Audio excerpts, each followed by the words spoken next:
ma progesin eile kella 3 või 4 vist isegi 4:30 öösel või? Ühesõnaga, ülikoolid. Esiteks ma soovitan vaadata üle kõik mu varasemad videod, mida ma olen teinud ülikooli ja eriala valimise teemal. Mul on juba üks video, kuidas leida endale õige eriala ja teha head CV äkki. Ma juba seal olen päris palju seletanud seda, kuidas ma oma eriala valisin ja üldse oma varasemates videos ma olen rääkinud, miks ma Taani kolisin ja miks ma just Taani ülikooli tulin.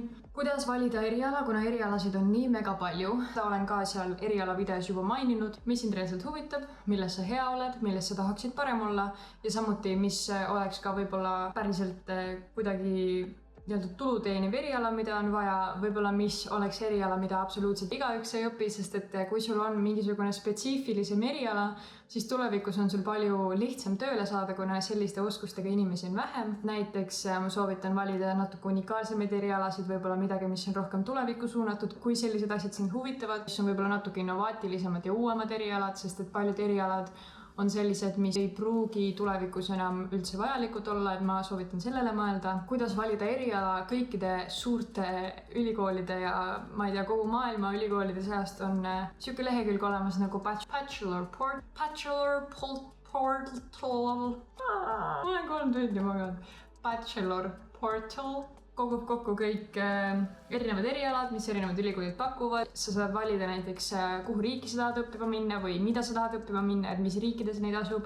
Seal on hästi ägedad filtrisüsteemid, mida sa saad valida. Mina leidsin näiteks oma praeguse eriala ka sealt. Ma panen selle lingi kirjeldusse, aga jah, sealt otsisin mina välismaa ülikoolide erialasid. Lisaks, mida ma võib-olla veel soovitan, ongi see, et mõtle välja just kuhu riiki sa tahad kolida, kus ülikoolis sa tahaksid õppida või mida kindlalt eriala sa tahaksid õppida ja hakka niimoodi kuidagi otsima, et mina teadsin, et ma tahan Taani kolida ja siis ma hakkasin vaatama, mis ülikoolid Taanis on, mis on väga head ülikoolid Taanis, millised ülikoolid Taanis üldse inglisekeelseid programme pakuvad ja nii edasi ja niimoodi ma jõudsingi umbes 3 variandini, kuhu ma kandideerida tahaksin ja sinna ma kandideerisingi. Minu arust riigi või eriala kaudu otsimine on võib-olla kõige lihtsam. Ja loomulikult, kui sul on mingi kindel ülikool või siis sul on näiteks mingi kindel linn, näiteks Amsterdamis, ma mõtlesin, et kui ma koliks Amsterdamis, siis ma tahaks kindlasti õppida ülikoolis, mis on seal lähedal.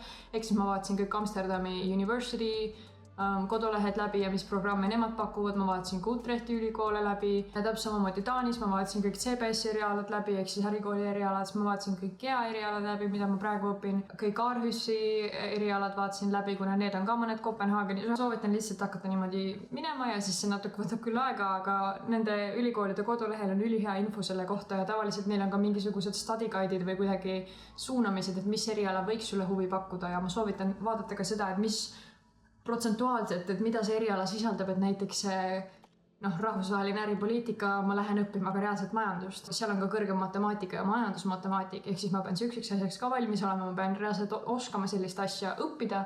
Ehk siis jah, ma soovitan kogu selle nagu curriculumi ka läbi vaadata. Sorry, ma räägin inglise keeles hästi palju, kui ma räägin ülikoolides, sest et see on mu igapäevane keel, kus ma räägin ülikoolis ja ma ei ole enam harjunud eesti keeles sellest rääkima.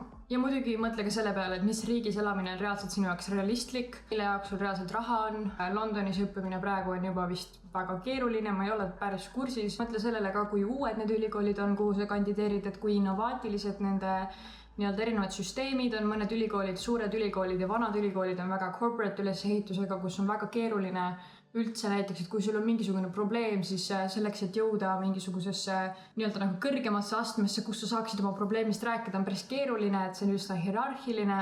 Ja mõtle ka selle peale, et kui palju individuaalset panust sa vajad õpetajate poolt, et näiteks meil on ainult 60 inimest kursusel, õpetajad jõuavad üsna palju meile panustada, kui me palume abi, aga ärikoolis oli vist kursusel, ma ei mäleta, kas 200 inimest või 300 inimest, ehk siis ma pean olema valmis selleks, et seal ma pean üli iseseisev olema, ehk mõtle selle peale ka.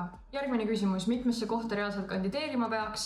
Nii paljudesse, kui sa tahad, nagu mina soovitan alati rohkematesse kandideerida. See ei võta nii palju aega, üldjuhul kõik motivatsioonikirjad, mis sa kirjutad, on samasugused või vähemalt üsna sarnased. Vaata, et see lihtsalt ülikooli nimetuste ja eriala nimetustega pange ei pane. Aga mina kandideerisin Taanis 3 erialale, ärikooli ja siis GEAS 2 ja Eestis ma kandideerisin Tartu Ülikooli rahvusvahelistesse suhetesse, ma sain sisse ka sinna, käisin seal vestlusel, aga ma tegelikult teadsin, et ma kolin välismaale, lihtsalt igaks juhuks ma kandideerisin ka Eestis, kuna kui ma ei oleks juhuslikult Taani ülikooli saanud, ma ei oleks saanud endale Taanis elamist, kuna siin on ülikooli toetused, kui sa ülikoolis ja tööl korraga käid. Ja mida ma veel soovitan on nii Eestis kui välismaal, et leida inimene, kes juba sellel erialal õpib. küsida temalt nõu, seda ta ka küsisite, mina väga soovitan seda. Mina tegin seda sama, ma küsisin, kui ma tahtsin Tartu Ülikooli kandideerida, siis mul oli üks sõber, kes ka seal õppis, ma küsisin temalt, millise motivatsioonikirja ta kirjutas, mis tal vestlusel küsiti. Samal päeval, kui ma vestlusel käisin, siis nende inimestega, kes seal vestlusel oli, me arutasime, mida vestlusel küsiti. Ja näiteks, kui sa tahad välismaale kandideerida, aga sa ei tea kedagi, kes seal ülikoolis õpib või kes seal linnas õpib, siis Facebookis on sellised grupid nagu ala eestlased Taanis, eestlased Amsterdamis, eestlased Hollandis, eestlased Prantsusmaal. Kirjuta sinna eestlaste gruppi, äkki keegi juba õpib selles ülikoolis, kuhu sa tahad kandideerida, või siis on olemas Facebooki grupid nagu Expats in Copenhagen or Expats in Amsterdam and kõik sellised asjad, mis seal on hästi palju tudengeid, väga paljud kirjutatakse sinna, näiteks siin, et Expats in Copenhagen, siia kirjutataksegi niimoodi, et hei, et kas keegi õpib selles ülikoolis sellel erialal, et ma tahaks väga kandideerida ja mul on paar küsimust. Sa võid siukse postituse sinna teha ja kui keegi on abivalmis ja on valmis sulle jagama oma kogemust, siis see on ülikasulik, sest võib-olla sa saad läbi selle aru, et see ülikool ei olegi sinu jaoks või just on sinu jaoks. Küsisite ka nippe vestluseks Tartu Ülikooli kandideerides on need vestlused, Taani kandideerides ei ole neid vestluseid kahjuks. Mis ma vestlustel soovitan või mis ma üles kirjutasin? Põhiline asi on teadlikkus erialast, teadmised sellest, mis sa tulevikus selle erialaga kindlalt teha tahad, mis su nii-öelda tulevikuplaanid on, kuidas see eriala, mida sa tahad õppida, toetab neid tulevikuplaane. Samamoodi teadmised, mis ühiskonnas hetkel on aktuaalsed, mis on seotud selle erialaga, näiteks Tartu Ülikoolis. Kuna see oli ikkagi poliitteadus, siis mult küsiti päris konkreetselt tolleaegse poliitilise seisukohta ja mida ma arvan ja üldse, kuidas ma argumenteerisin sellel teemal ja nii edasi. Väljendama motivatsiooni, miks just see ülikool on sulle tähtis, miks sa just sinna ülikooli, et mis seal ülikoolis nii erilist on, et sa just sinna tahad kandideerida ja kuidas sa sinna ülikooli panustad, et miks nad just sind eelistama peaks, et mis on sinu panus sinna ülikooli üleüldisesse arengusse, et kas sa tahad kuskil kaasa lüüa, kuidas sa ülikooli endasse panustaksid, mitte nii väga oma õppetööga, aga võib-olla sa korraldaksid midagi või oleksid valmis midagi juhtima. Ma soovitan kõik need kandideerimise etapid juba teha ära kohe peale gümnaasiumi lõppu, isegi kui sa võtad vaheaasta, aga ma tegelikult soovitaks ikkagi kandideerida ülikooli, isegi kui sul on vaheaasta plaan, sest et kui sa saad, siis see on väga hea, siis sa tead, et su teadmised ja kogu see nii-öelda nagu tase, kus sa oled ja su keskmine hinne ja see on piisav selle jaoks, et ülikooli kandideerida. Aga kui sa ei saa sisse, siis see on jällegi nagu võimalus õppida, teha teistmoodi, võib-olla kontakteeruda kellegagi, kes seal ülikoolis samal erialal õpib. Sest näiteks minul oli ka, kui ma vaatan oma 2 motivatsioonikirja, see, mis ma tegin eelmine aasta ja see, mis ma tegin see aasta sama eriala jaoks, need on nagu öö ja päev. Kui ma vaatan oma eelmise aasta motivatsioonikirja, ma saan väga hästi aru, miks nad mind sinna ülikooli vastu ei võtnud nagu, sest et ma olin väga tagasihoidlik, ma ei müünud ennast piisavalt, ma ei näidanud piisavalt motivatsiooni, miks ma seal tahan olla. Et kui ma nüüd see aasta oma motivatsioonikirja loen, kui nad nüüd sisse ei võtta, siis ma olen väga üllatunud, et miks. Sest et see, nagu ma ei oska enam paremat motivatsioonikirja teha, aga see on nii hea sellepärast, kuna mul on juba aastaajane kogemus sellega. Kuidas välismaale kandideerida, kas iseseisvalt või kuidas mina seda tegin? Mina soovitan alati agentuur võtta, sest et see on lihtsalt palju vähem stressi ja mina tegin seda Evenoriga. Evenoriga Taani kandideerimine tundus minu jaoks kõige lihtsam, see oli ka väga tegelikult odav ja veel on olemas Dream Foundation ja Belnor või midagi sellist. Need ei ole üldse kallis ja tegelikult see säästavad palju sinu aega ja sul on see kindlustunne, et sa oled kõik õigesti teinud, ehk siis mina väga soovitan agentuure, kuna nad teavad täpselt, kuidas see käib ja neil on ilmselt ka varasem kogemus mingite õpilastega, kes on sinna ülikoolidesse läinud ja võib-olla nad oskavad ka sind viia kokku inimestega, kes juba selles ülikoolis või sellel erialal õpivad, sest et nad on ka koos nendega sinna kandideerinud. Siis on muidugi Eesti versus välismaa küsimused. Selles mõttes, et nagu te aru saate, siis ma õpin välismaa ülikoolis teadmisega, et ma siia tulin, ma tahtsin välismaale õppima minna ja võib-olla miks ma kõige rohkem seda tahtsin teha ongi see, et ma olen nii noor, et hetkel on mul see võimalus. Mul ei ole lapsi, mul ei ole midagi, mis mind otseselt hetkel Eestis kinni hoiab, mul on see võimalus avastada maailma. Kuna võib-olla tulevikus, kui meil on perekond juba ja kui meil on need lapsed, siis ma tahaksin, et nad käisid Eesti koolis ja nii edasi. Ehk siis hetkel ma lihtsalt kasutan seda võimalust, et ma olen noor, ma ei riski väga paljude asjadega. Mul on võimalus välismaal olla ja mul on raha, et välismaal olla ja mul on reaalne töö, et välismaal olla tänu sellele YouTube'i kanalile ja kõigile sellele, mis ma sotsiaalmeedias teen. Loomulikult ma olen välismaa poolt, aga samas ma saan ka aru, kui inimesed jäävad Eestisse, et mõne inimese jaoks on väga suur vahe see. Mul on näiteks üks sõbranna siin Taanis, kes on ka eestlane. Ta käis alati oma kodu lähedal koolis, mis ei olnud suures linnas, siis ta läks ülikooli Tallinnasse, mis oli juba väga suur elumuutus ja mõne inimese jaoks ongi juba Tallinnasse või Tartusse minek väga suur elumuutus ja see on ka okei. ja siis alles magistrisse ta tuli välismaale, aga minu arust välismaa kogemus on väga vajalik, see muudab perspektiivi täiesti teistsuguseks, sa hakkad Eestit vaatama hoopis teistmoodi, sa üldse suhtud maailmasse teistmoodi võib-olla, et jah, ma ei tea, mina soovitan igal juhul välismaale minna, aga ma ei ütle, et Eesti ülikoolid kuidagi halvad oleks, absoluutselt mitte, Eestis on väga-väga hea kõrgharidus, lihtsalt eriala, mida mina tahtsin õppida Eestis ei ole. Täpselt samamoodi seda äripoliitika segu, mida ma tahtsin õppida Eestis ka ei ole, oleneb, mida sa oma eluga teha tahad. Siis on selline küsimus, et mis saab siis, kui kaaslasega on erinevad ülikooli plaanid. Ma saan sellest murest aru. Kuigi mina tulin välismaale oma elukaaslasega ja meil mõlemal olid plaanid ülikooli minna ja me mõlemad tahtsime välismaale minna, siis ma otsustasin seda koos teha, aga ma olen endiselt arvamusel, et oma ülikooli ei tohi valida selle järgi, kellega sa parasjagu suhtes oled. Esiteks, me isegi ei tea, kas sa jääd selle inimesega kokku või mitte. Ma ei tahaks olla mitte kunagi selles olukorras, et ma näiteks olen kellegi pärast valinud mingisuguse ülikooli või mingisuguse linna, mida ma tegelikult ei tahtnud ja siis ma lähen selle inimesega lõpuks veel lahku ka ja siis ma veel kahetsen ka oma otsuseid. Mina arvan, et siuksed otsused, tegelikult need puudutavad ju ainult sinu elu, see on sinu elu, see on sinu haridus, ei ole tema haridus. Et ma teeks sellised otsused veel väga individuaalselt. Ma ei ole kunagi väga olnud selle poolt, et teeme nüüd ühise paarina otsuseid ja teeme koos otsuseid mingisuguste asjade nimel, mis on tegelikult väga individuaalsed ja mõjutavad ainult sinu isiklikku nii-öelda nagu suunda, et see, kui sa oled suhtes, siis üldjuhul ikkagi see on kaks erinevat inimest, ma olen sellest ka juba oma Instagrami viimases postituses rääkinud, et kaks erinevat inimest, kellel on kaks erinevat teed, aga nad lihtsalt võtavad otsuse seda teed jagada, aga see ei tähenda, et nende tee peab olema kogu aeg samasugune, et võib-olla karjääris inimesed käivadki väga erinevaid radu pidi, aga see ei tähenda, et sa ei või üksteist toetada, et ühesõnaga jah, see on küll keeruline teema, aga mina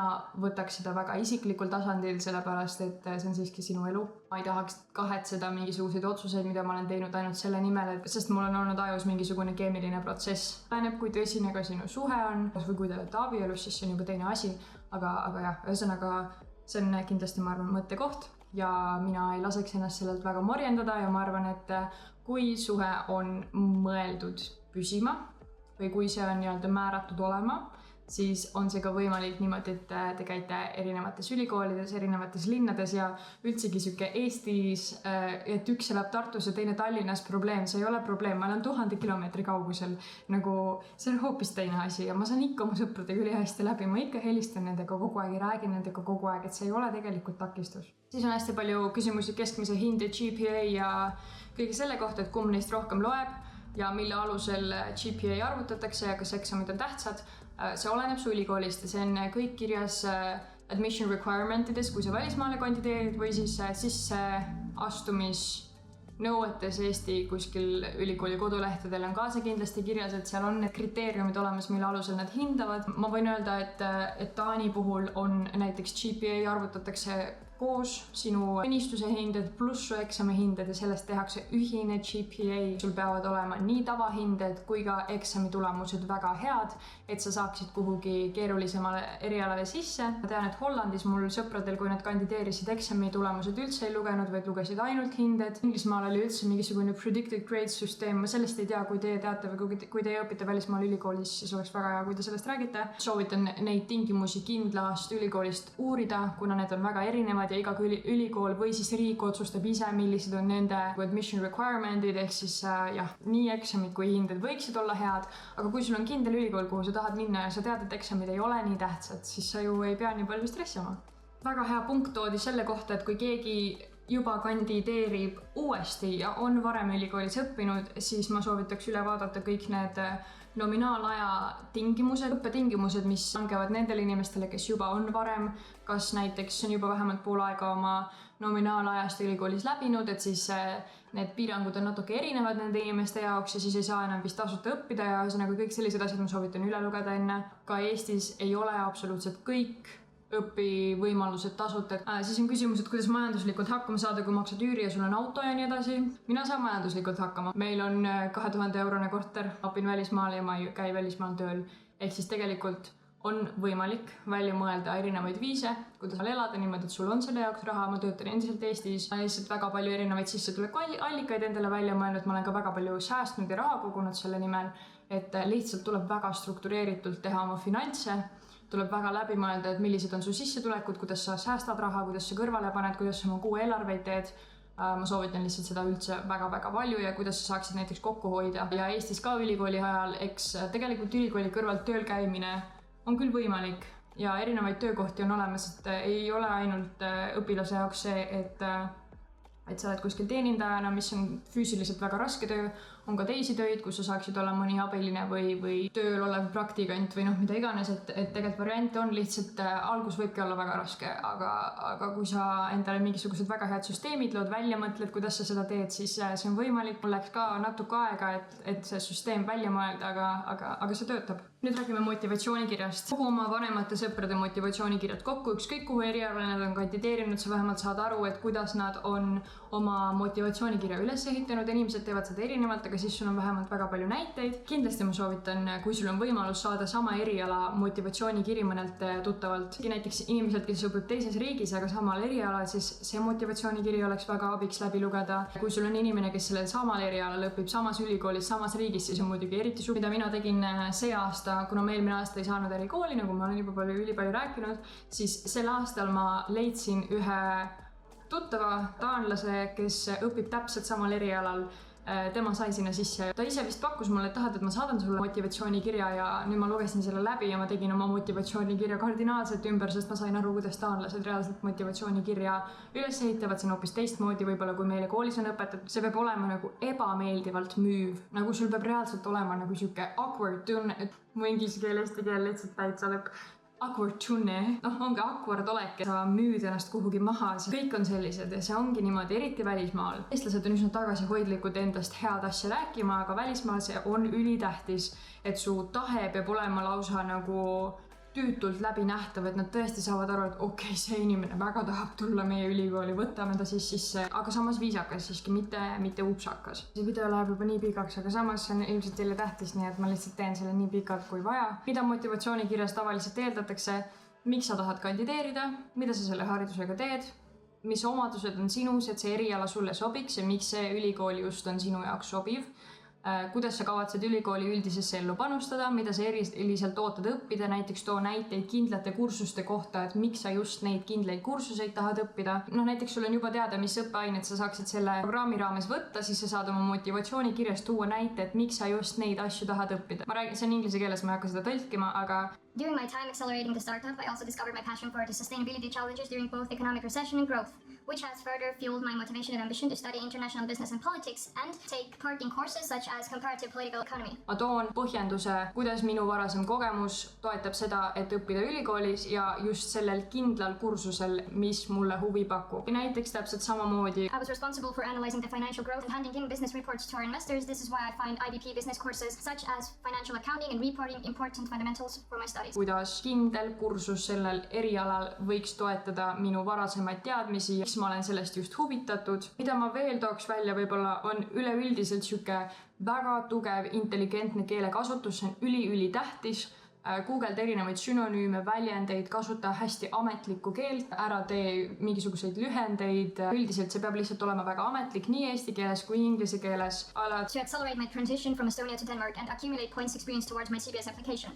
Accelerate, accumulate, kasuta selliseid sõnu, ma ei mõtle isegi selle peale. On väga tähtis ka olla alandlik, mitte olla upsakas oma teadmistega, nagu ma juba varem mainisin. Ja üleüldiselt, kui sa oled motivatsioonikirja ära teinud, siis saada oma motivatsioonikiri laiali just nendele inimestele, kes reaalselt võivad sind selle puhul aidata, kes on reaalselt pädevad su motivatsioonikirja hindama, teavad selle eriala erinevaid termineid. Ma saatsin oma motivatsioonikirja välja esiteks just endast vanematele sõpradele, kes juba õpivad ülikoolis, on sama asja teinud. Siis ma saatsin inimestele, kes on väga tugevad just grammatilises inglise keeles ja võib-olla just sellises nagu sõnalises ülesehituses. Võta selle jaoks ikkagi nagu korralikult aega, et see, nüüd on juba üsna hilja. 1. veebruaril hakkab Taani kandideerimine. Holland on vist natuke hiljem, selle jaoks on rohkem aega. Teiste ülikoolide ja riikide kohta ma väga palju ei tea. Need agentuurid, näiteks nagu Evenor, nad ka loevad motivatsioonikirju läbi, need võivad ka nõu anda, kui sul on mingid kindlaid küsimusi. Ülikoolide lehtedel on ka tavaliselt kirjas, kui on vaja motivatsioonikirja esitada, et mida nad seal kindlalt tahavad, mis punkte nad tahavad, et sa kirjeldaksid. Ja võib-olla motivatsioonikirjal, mida mina varem ei teinud, oli see, et ma ei rääkinud nii väga, et miks just see ülikool on mulle tähtis. Millised selle ülikooli väärtused mind kõnetavad ja miks see ülikool mind üleüldiselt kõnetab, näiteks kas see ajalugu kõnetab mind, kas mina näiteks kirjutasin, et nende innovaatilised uuringud ka näitavad mind ja nii edasi, ühesõnaga siuksed asjad. Väga pikk video. Ma loodan, et sellest oli abi ja kui teil on mingisuguseid lisatippe, siis kirjutage kõik kommentaaridesse või kui teil on küsimusi näiteks ülikooli kandideerimise osas, millest ma ei rääkinud, siis kirjutage need siia või kirjutage mulle või ma võin aidata teid mida iganes, ühesõnaga varsti näeme, tšau!